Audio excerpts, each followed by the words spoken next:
from the life of the prophets. নবী রাসূলদের জীবনী থেকে আমাদের জন্য কি শিক্ষা? 25 জন নবীকে কভার করা সম্ভব হবে না। আমি সেখান থেকে মাত্র 7 জন নবীর জীবনী থেকে 7টা শিক্ষা 7 মিনিটে বলে আমরা শেষ করে দেব ইনশাআল্লাহ বিইذنিল্লাহ। প্রথমে আমরা শুনবো সাইয়েদনা আদম আলাইহিস সালামের জীবনী থেকে শিক্ষা। পৃথিবীর প্রথম নবী কে ছিল বলেন তো? আদম আলাইহিস সালাম। আমরা যেমনি আমাদের শৈশব ছিল, কৈশোর ছিল, যৌবন, তারপর বার্ধক্যের দিকে যাচ্ছি, ওনার কি এরকম ছিল? আদম আলাইহিস সালামের শৈশব ছিল না? ছিল? কৈশোর ছিল? কনফিউশনে পড়ে গেছে।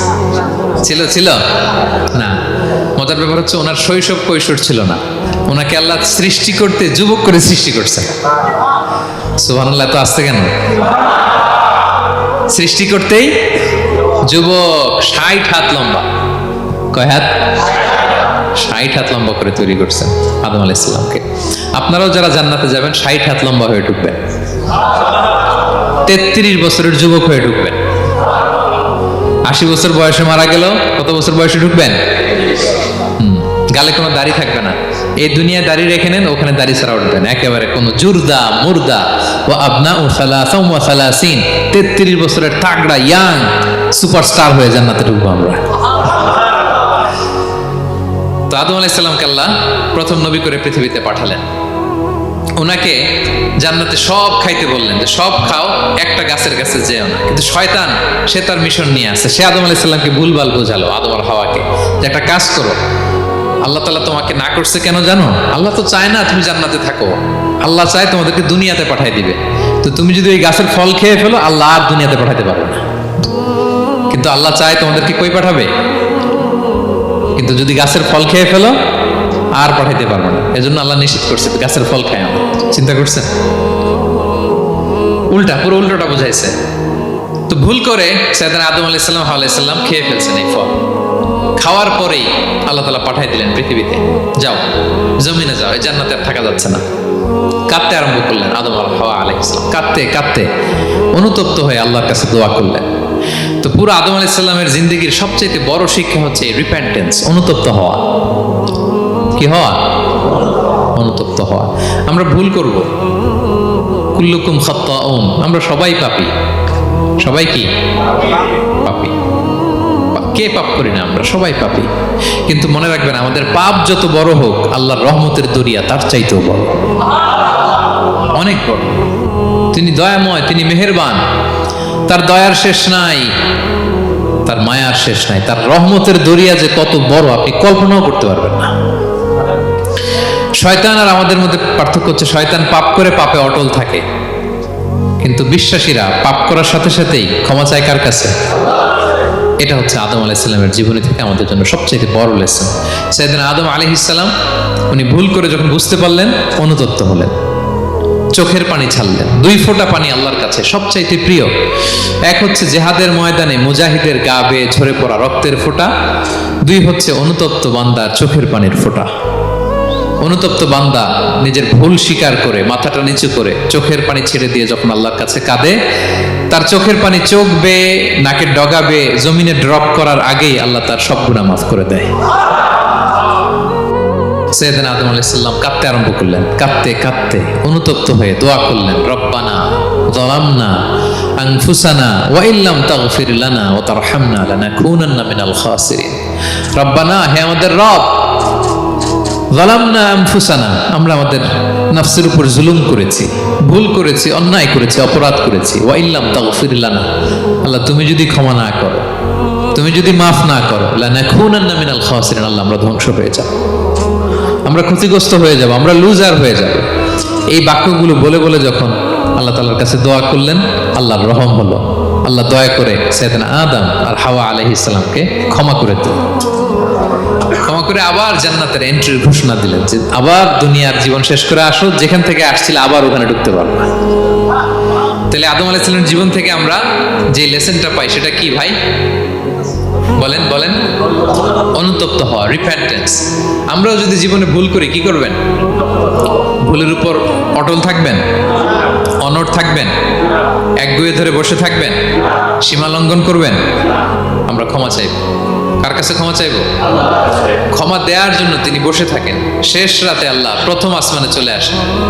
প্রথম আসমানে এসে ডাকতে থাকেন, আলা মিন মুস্তাগফিরিন আগফিরালা, কে ক্ষমা চাবা? কে পাপ করেছে, জুলুম করেছে বলো, আমি ক্ষমা দেওয়ার জন্য আসছি। আলা মিন মুস্তারজিকিন আরযুকালা, কার রিজিকের দরকার, কার চাকরি নাই, কার ব্যবসা মন্দা, আমার কাছে চাও, আমি আল্লাহ বাড়িয়ে দেব। কার কি লাগবে বল, আমি দেবো। আল্লাহ তাআলা দেওয়ার জন্য আসছে, আমি নেয়ার জন্য উঠতে পারি না। আমরা যেন আল্লাহ তাআলার কাছে চাই বেশি বেশি, এবং ভুল করলে যেন আমরা অনুতপ্ত হই। ভুল করলে আমরা কি হব? সাইয়েদনা আদম আলাইহিস সালামের জীবন থেকে আমরা এটা শিখলাম। 2 নম্বরে সাইয়েদনা নূহ আলাইহিস সালামের লাইফ থেকে আমরা কি শিখি? ওনার লাইফ থেকে আমরা শিখি হচ্ছে কনসিস্টেন্সি, মানে লেগে থাকা।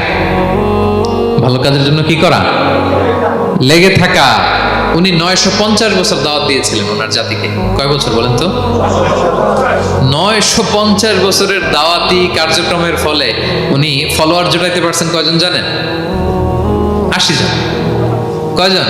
80 জন। এরাই আমাদের পূর্বপুরুষ। আমরা পৃথিবীর সবাই কিন্তু এদেরই নাতিপুতি। এই 80 জনকে নিয়ে উনি নৌকার উপর উঠছিলেন, কিস্তির উপর, আর বাকিটা তো মহাপ্লাবন দিয়ে আল্লাহ ধ্বংস করে দিয়েছেন। ওই 80 জন আবার জমিনে এসে জমিন আবাদ করা শুরু হলো, ওখান থেকে পৃথিবীর সকল মানুষ। সুবহানাল্লাহ। উনি বলেন, ক্বালা রাব্বি ইন্নী দাআউতু কওমি লাইলান ওয়া নাহারা, আল্লাহ আমি দিন রাত এক করে আমার জাতি গোষ্ঠীকে দাওয়াত দিয়েছি। ফালাম ইয়াজিদহুম দুআই ইল্লা ফিরারা, কিন্তু আমারে দেখলে লোকগুলো ভেগে ভেগে যায়। আর কি করে? আমার কথা যেন শুনতে না হয়, এরা কানে আঙ্গুল দিয়ে রাখে আর মুখে কাপড় পেঁচিয়ে রাখে। নূহ আলাইহিস সালাম তারপরও থামতেন না, কন্টিনিউয়াস দাওয়াতি কাজ। লোকজন নূহ আলাইহিস সালামকে পিটিয়ে আধামরা করে কাঁথা দিয়ে পেঁচিয়ে পাহাড়ে রেখে আসতেন। ওইখান থেকে এসে নূহ আলাইহিস সালাম আবার দাওয়াত দিতে শুরু করতেন। What a consistency! কিভাবে লেগেছিলেন! 950 বছর তিনি দাওয়াত দিয়েছেন, মাত্র 80 জন ফলোয়ার হয়েছিল। তাহলে আমরা অল্প দাওয়াতি কাজ করেই আমরা হতাশ হয়ে যায়। হায় রে, আমার কথা শুনলো না, হায় রে আমার কথা পৌঁছাইলো না, হায় রে আমার কাছে এসে কেউ মুসলিম হইল না, হায় রে আমার কথা। অস্থির। আপনার কাজ হচ্ছে পৌঁছে দেওয়া, আপনার কাজ হচ্ছে কোরআনের কথা মানুষকে বলা। এটা দিয়ে কতটুকু কি হবে এটার ফয়সালা কার? তাহলে নূহ আলাইহিস সালামের জীবনী থেকে আমাদের শিক্ষা হচ্ছে কনসিস্টেন্সি। 950 বছর উনি লাগাতার দাওয়াত দিয়েছেন, থামে নাই, হতাশ হয় নাই, হাল ছাড়া নাই। নবীরা কখনো হাল ছাড়ে না। সুবহানাল্লাহ পড়ে। 3 নাম্বার, ইব্রাহিম আলাইহিস সালামের জীবনী থেকে আমাদের জন্য শিক্ষা হচ্ছে ওবিডিয়েন্স, আনুগত্য। কি করে আল্লাহ তাআলার কাছে আনুগত্য করতে হয়। আল্লাহু আকবার। আমি মনে হয় 1 ঘন্টার উপরে আলোচনা করেছি আমার প্রফেট সিরিজ ইব্রাহিম আলাইহিস সালামের জীবনী নিয়ে। ওনার পুরো জীবনটা, আল্লাহ কোনো কিছু বলতে দেরি, আল্লাহর আদেশের সামনে মাথা পেতে দিতে ইব্রাহিম আলাইহিস সালামের দেরি হয়নি। আল্লাহ বলছেন আসলিম, ওয়া ইয ক্বালা রাব্বুহু আসলিম ক্বালা আসলামতু লিরাব্বিল আলামিন। হে ইব্রাহিম সারেন্ডার, সারেন্ডার। সুবহানাল্লাহ। ইব্রাহিম আনুগত্য করো, আল্লাহ আনুগত্য করছে। ওনার সন্তান হয় না 86 বছর বয়স একটা সন্তান দিলেন আল্লাহ তাআলা। আমাদের এখানে কার বয়স কত? সর্বোচ্চ বয়স কত আছি আমরা? এদিকে 60 বছরের উপর তো কেউ নাই, ঠিক কিনা? 86 বছর বয়সে আল্লাহ সন্তান দিয়েছেন ইসমাঈল আলাইহিস সালাম। কত বছর বয়সে? সন্তানটা আদরের নাকি? হ্যাঁ, আদরের না? শেষ কালে একটা সন্তান পেলেন 86 বছর বয়সে। ইব্রাহিম আর হাজেরার ঘরকে উজাড় করে ফুটফুটে এক সন্তান ইসমাঈল আলাইহিস সালাম আসলেন। ভালোবাসা, আদর যেন ঠিকরে পড়ে, এত গদগদ ভালোবাসা। এবার বললেন, যাও হাজেরা আর দুধের সন্তান ইসমাইলকে মরুভূমিতে ফেলে দিয়ে আস। বলতে দেরি, রেখে আসতে দেরি নেই। এটাই হচ্ছে ইব্রাহিম আলাইহিস সালামের আনুগত্য। দুধুমরু প্রান্তরে হাজেরা আর ইসমাইল আলাইহিস সালামকে রেখে আসলেন, চলে আসলেন। বুকটা ফেটে চৌচির, 86 বছর বয়স একটা সন্তান পেলাম, দুধের বাচ্চা, আমার স্ত্রী সহ মরুভূমিতে রেখে আসলাম। রেখে আবার থাকাও যাবে না, যাও তুমি ফিলিস্তিনে, এরা থাকবে মক্কা, মরুভূমির মাঝখানে। পরে আল্লাহ জুরহুম কওমের মাধ্যমে এদেরকে পানি, জামজাম অনেক কিছু দিলেন। লম্বা ঘটনার দিকে যাচ্ছে। এরপর হৃদয় যখন ফেটে চৌচির হয়ে যায়, তখন আল্লাহ তাআলা বলেন, ঠিক আছে যাও, যা একটু ছেলেরা দেখে আসো। এবার যে দেখে ছেলেরা আরো মায়া লাগে, কারণ একটু বড় হয়েছে তো, এবার দৌড়াইতে পারে, হাঁটতে পারে। সুবহানাল্লাহ বলেন। এবার যখন দৌড়াইতে পারে, হাঁটতে পারে, আব্বু আব্বু বলে ডাকতে পারে, মায়াটা যখন একটু গাঢ় হয়েছে, আল্লাহ বলে এবার ছেলেরা জবাই করে। দেখছেন কি পরীক্ষা? 86 বছর বয়সে সন্তান পেল, রেখে আসলো মরুভূমিতে, একটু বড় হইল, দেখা করতে গেল, এবার বলে জবাই করো। জবাই করো বলতে দেরি, ছুরি চালাতে দেরি হয়নি। কুরবানির ইতিহাস লম্বা ইতিহাস, দিকে যাব। এরপরে আল্লাহ কবুল করলেন। এরপরে বললেন বাপ বেটা মিলে মরুভূমির মধ্যে ঘেমে ঘেমে একটা ঘর বানাও। এরপরে ঘোষণা দাও মানুষকে, যেটা আমার ঘর। বাপ বেটা মিলে কষ্ট করে একটা ঘর বানালেন। এবার বললেন আজান দাও, ঘোষণা দাও, সবাই যেন এখানে আসে। আল্লাহ কারে ঘোষণা দিব? কেউ তো নাই। বলতেছে তুমি ঘোষণা দাও, এই ঘোষণার শব্দ পৃথিবীর সব মানুষের কর্ণকুহরে আমি আল্লাহ নিজ দায়িত্বে পৌঁছে দেব। আমরা যারা রুহের জগতেও তখনও ছিলাম, যারা লাব্বাইক বলতে পেরেছি, তাদের ঠিকই নসিবে ওই কাবা ঘর জিয়ারতের নসিব হয়ে যাবে। উনি ঘোষণা দিলেন, দেখেন কেউ নাই, ধুধুমরু প্রান্তর। আজকের মক্কাকে কল্পনা করেন তো কি অবস্থা। এই রমজানের লাস্ট 10 days অফ রমাদান আপনি জায়গা পাবেন? হজের চেয়েও বেশি মানুষ। কিভাবে আল্লাহ কবুল করেছেন, কিভাবে আনুগত্য, সাবমিসিভনেস, নিজেকে আল্লাহর কাছে পুরো সুপর্দ করা, এর নমুনা সাইয়েদনা ইব্রাহিম আলাইহিস সালাম পেশ করেছেন।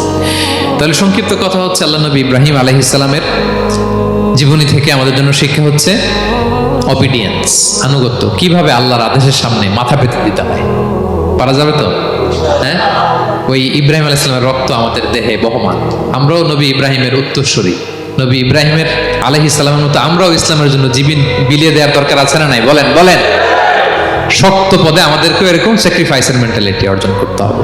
অবিডিয়েন্স, আনুগত্যের শিক্ষা আমরা নবী ইব্রাহিম আলাইহিস সালামের কাছ থেকে পাই। 4 নম্বর, ইয়াকুব আলাইহিস সালাম, ওনার জীবনী থেকে শিক্ষা হচ্ছে পেশেন্স, ধৈর্য। আমাদের অনেকের ধৈর্য নাই, আমরা অস্থির, অল্পতে ধৈর্য হারাই ফেলি। ধৈর্য এমন একটা গাছ, এই গাছের সারা গায়ে অনেক কাঁটা, কিন্তু এই গাছের ফল বড্ড মিষ্টি। ধৈর্য এমন একটা গাছ, গাছের সারা গায়ে কি, কিন্তু ফলটা। ইয়াকুব আলাইহিস সালামের কলিজার টুকরা ইউসুফ আলাইহিস সালামকে ভাইয়েরা মেরে আহত করে কুয়ায় ফেলে দিছে। কুয়া থেকে নিয়ে মিশরে বিক্রি করে দিছে। এখন এতিম হয়ে আরেক জায়গায় থাকে, বাবার কলিজা ফেটে যায়, ছিঁড়ে যায়, কিন্তু কাউরে বিচার দেয় না, কাউরে কিছু বলে না। উনি বলে ইন্নামা আশকু বাসি ওয়া হুজনি ইলাল্লাহ, আমার দুঃখ কষ্ট মনের জ্বালার যন্ত্রণা আমি একজনের বলি, তিনি কে? ধৈর্য ধারণ করলেন। প্রাপ্তবয়স্ক অবস্থায় ওনার ছেলে বানিয়ামিন, তাকেও হারালেন। আবার বলে আমি কাউরে বিচার দেই না, একজনের বলে, তিনি কে? এই 2 ছেলের শোকে কাঁদতে কাঁদতে অন্ধ হয়ে গেলেন। আল্লাহু আকবার। সাইয়েদনা ইয়াকুব আলাইহিস সালাম একবার ধৈর্য হারা হন নাই। তাহলে আল্লাহ নবী ইয়াকুব আলাইহিস সালামের জীবনী থেকে আমাদের জন্য শিক্ষা হচ্ছে পেশেন্স। বিপদে আমরা কি ধরবো? ধৈর্য ধারণ। 5 নম্বরে, ইউসুফ আলাইহিস সালামের জীবনী থেকে আমাদের শিক্ষা হচ্ছে he is the archetype of good character, উন্নত চরিত্রের মডেল। আমার যুবক ভাইয়েরা, গায়েত ফাউন্ডেশন বাংলাদেশের আজকের ইফতার প্রোগ্রামে যুবক যারা এসছো, তোমাদের জন্য শিক্ষা আর্কিটাইপ অফ গুড ক্যারেক্টার, চরিত্র কিভাবে হেফাজত করতে হয় এর মডেল, প্রেরণার বাতিঘর। তাগড়া যুবক, পৃথিবীর সবচাইতে সুন্দর পুরুষ ইউসুফ আলাইহিস সালাম। তাকে দেখে ওই সময়ের আরেক বিশ্ব সুন্দরী জুলাইখা প্রেমে মাতোয়ারা গোপন কক্ষে নিয়ে প্রেম নিবেদন করেছে, বলেছে ইউসুফ কাক পক্ষে টের পাবে না। আল্লাহ নবী ইউসুফ আলাইহিস সালাম এটাকে প্রত্যাখ্যান করলেন। জোরাজুরি করলো, প্রত্যাখ্যান করলেন। মারধর করা হলো, প্রত্যাখ্যান করলেন। সবশেষে আলটিমেটাম দিল, যদি আমার কথা মতো না চলো জেলখানায় ভরবো। উনি বললেন ক্বালা রাব্বি সিজনু আহাব্বু ইলাইয়া মিম্মা ইয়াদউনানি ইলাই, আল্লাহ এই পাপের কাজের চেয়ে জেলখানায় আমার জন্য ভালো। বিনা অপরাধে, বিনা দোষে 1 যুগ মিথ্যা অপবাদে কারাবন্দী ছিলেন সাইয়েদনা ইউসুফ আলাইহিস সালাম। তারপরেও চরিত্রের ব্যাপারে 1 বিন্দু কম্প্রোমাইজ করেন। যুবক ভাইরা, চরিত্র বড় দামি সম্পদ। সম্পদ গেলে সম্পদ আসে, স্বাস্থ্য গেলে স্বাস্থ্য আসে, একবার চরিত্র নষ্ট হলে ওই চরিত্র আর ফিরে পাওয়া যায় না। সাইয়েদনা ইউসুফ আলাইহিস সালামের জীবনী থেকে আমাদের শিক্ষা হচ্ছে চরিত্রকে কিভাবে প্রিজার্ভ করতে হয় এটা। 6 নম্বরে, সাইয়েদনা ঈসা আলাইহিস সালামের জীবনী থেকে আমাদের জন্য শিক্ষা হচ্ছে স্লেভারি, দাসত্ব। কারণ আমরা সবাই গোলাম একজনের। বলেন তো কার গোলাম? আল্লাহর গোলাম। কিন্তু ওনার সব উম্মতেরা, মানে খ্রিস্টানরা তাকে বলে সান অফ গড, উনি নাকি আল্লাহর সন্তান। নাউজুবিল্লাহ পড়েন। ওনার মা ম্যারি, মানে মারিয়াম আলাইহিস সালাম নাকি আল্লাহর স্ত্রী। নাউযুবিল্লাহ। কিন্তু উনি জন্মের পরেই দুধের শিশু মায়ের কোলে বসে একটা ছোট্ট ভাষণ দিয়েছিলেন, বলেছিলেন ইন্নী আব্দুল্লাহ আতানি আল কিতাবা ওয়া জাআলানি নবিয়্যা। আল্লাহ আমাকে আল্লাহর গোলাম বানিয়ে পাঠিয়েছেন। দেখেন কি নবী, প্রথমে এসে বলেন আমি কিন্তু রাসূল। একে তো দুধের শিশু, মুখের প্রথম কথা কি? ইন্নী আব্দুল্লাহ, আমি আল্লাহর গোলাম। যাতে করে পুরো খ্রিস্ট সমাজের বিরুদ্ধে দলিল হয়ে থাকে যে তোমাদের নবী পৃথিবীতে এসে তার মুখ নিঃসৃত প্রথম শব্দটাই ছিল আমি আল্লাহর দাস, আমি আল্লাহর গোলাম। এবং উনাকে ওনার মাকে আল্লাহ স্পেশাল ইন্টারোগেট করবেন কিয়ামতের দিন।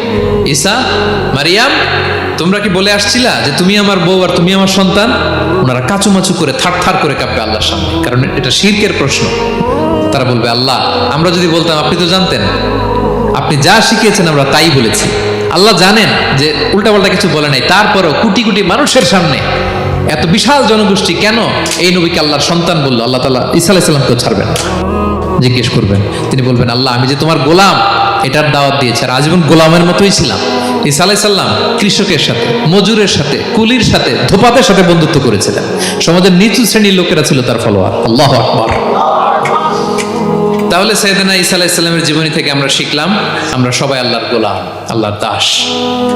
সর্বশেষ নবী, বিশ্ব নবী, পেয়ারা নবী মুহাম্মদুর রাসূলুল্লাহ সাল্লাল্লাহু আলাইহি সাল্লামের জীবনী থেকে কি শিক্ষা? এই শিক্ষা তো বলতে গেলে ঘন্টার পর ঘন্টা লাগবে। একটা শিক্ষা শুধু বলি, সেটা হচ্ছে মার্সি।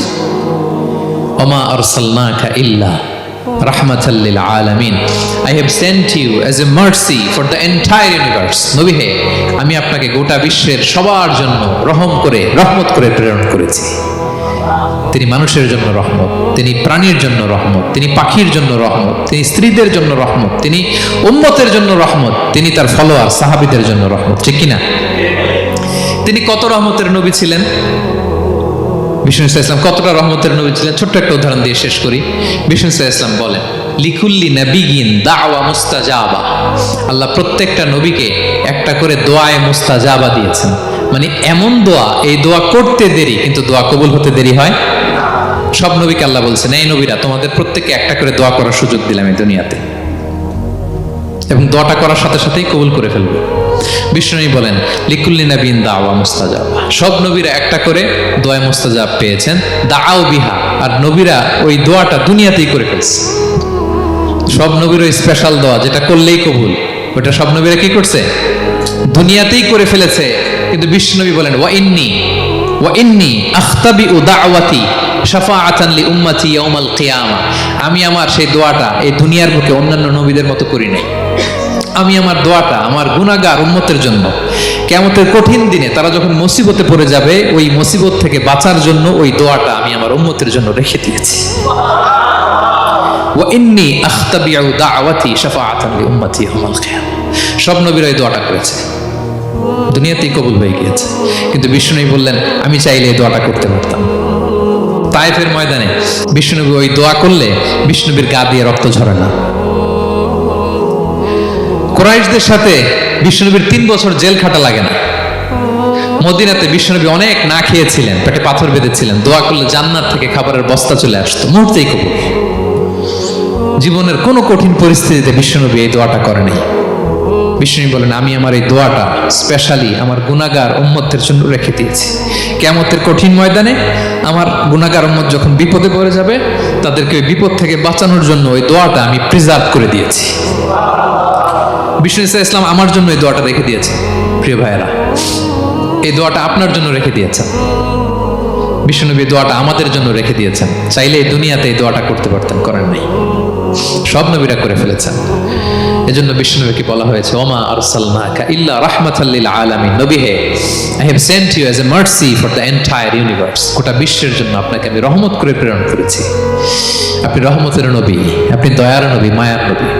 বিষ্ণুনবীর জীবনী থেকে শিক্ষা হচ্ছে আমরাও যেন আমাদের অধীনস্থ যারা আছে তাদের প্রতি যেন রহমদিল হই। আমরা আমাদের প্রতিবেশীদের প্রতি যেন রহমদিল হই। আমরা আমাদের ফ্যামিলির সদস্যদের প্রতি যেন রহমদিল হই। এই মার্সি, এই দয়া মায়ার ছোঁয়া যেন বিষ্ণুনবীর উম্মত হিসেবে আমাদের হৃদয়েও থাকে। সবাই পড়ি আমিন। তাহলে সম্মানিত সুধী, নবীদের এই লাইফ লেসন থেকে আমরা যেগুলো শিখলাম, এগুলো আমাদের জীবনে বাস্তবায়নের দরকার আছে না নাই? বলেন বলেন। বেশি বেশি নবীদের জীবন চর্চা করবেন তো? প্রফেট সিরিজের যে লেকচারগুলো আপনাদের জন্য রেখেছি আপনারা শুনবেন তো সবাই? ছেলে মেয়েদেরকে নবীদের জীবনী শেখাবেন তো? তারাই হচ্ছে আমাদের রিয়াল হিরো, তারাই হচ্ছে সুপার হিরো, দে আর আওয়ার আইকন। এবং আমাদের হেদায়েতের জন্য তাদেরকে আল্লাহ তাআলা আমাদের কাছে পাঠিয়েছেন নবী হিসেবে, রাসূল হিসেবে। নবীরা যেই পথে চলেছেন, যে দিক নির্দেশনা আমাদেরকে দিয়েছেন, আমরা যেন আমাদের জীবনকে ওই পথে ওই মতে পরিচালিত করতে পারি। আল্লাহ তাআলা আমাদের সবাইকে কথাগুলো বোঝা আর আমল করার তৌফিক দান করুন।